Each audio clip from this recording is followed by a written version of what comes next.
Assalamu alaikum wa rahmatullahi wa barakatuh. Rampitso talata no hita ao anatin'ny fanadinana CPE ireo zanakantsika katitakely. Manoloana an'izany dia maro amin'ireo ray aman-dreny miasa loha, miasa saina satria ny CPE no fanadinam-panjakana voalohany atrehan'ireo zanantsika eo amin'ny fiainana.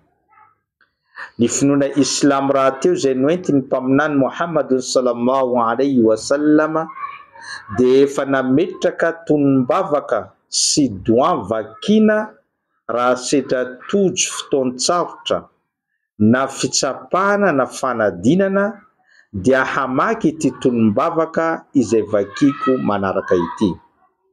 Miteny antsika manao hoe Allahumma la sahla illa ma ja'altahu sahlan wa anta taj'alul hazan idha shi'ta sahlan.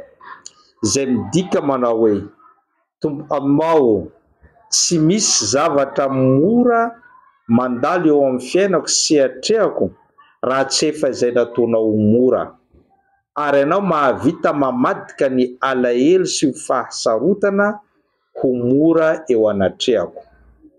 Noho izany repiny Islam, ho anao ray aman-dreny izay manana zanaka haka CP rampitso dia ampianaro azy tsenjery izany doa na izany tonom-bavaka izany, ary ho vakiny mialohany hidirany amin'ny efitranom-panadinana na mialohany izy hanoratra ny valiteny sy valiny izany laza adina izany.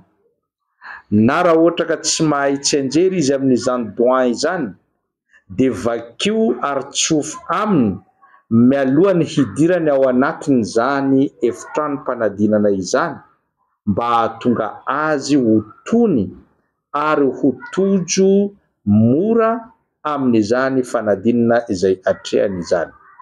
Averinantsika farany ilay doa manao hoe Allahumma la sahla illa ma ja'altahu sahlan wa anta taj'alul hazan idha shi'ta sahlan.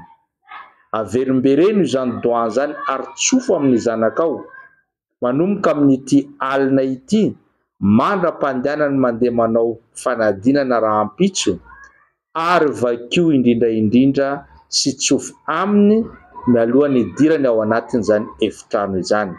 Fa ny tena tsara raha ohatra ka hainy tsy anjery ka mialohany izy manoratra ny valim-panadinana no mamaky an'izany doa izany.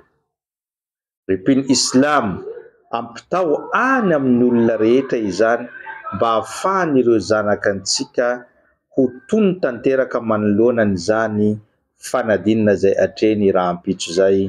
Wassalamu alaikum wa rahmatullahi wa barakatuh.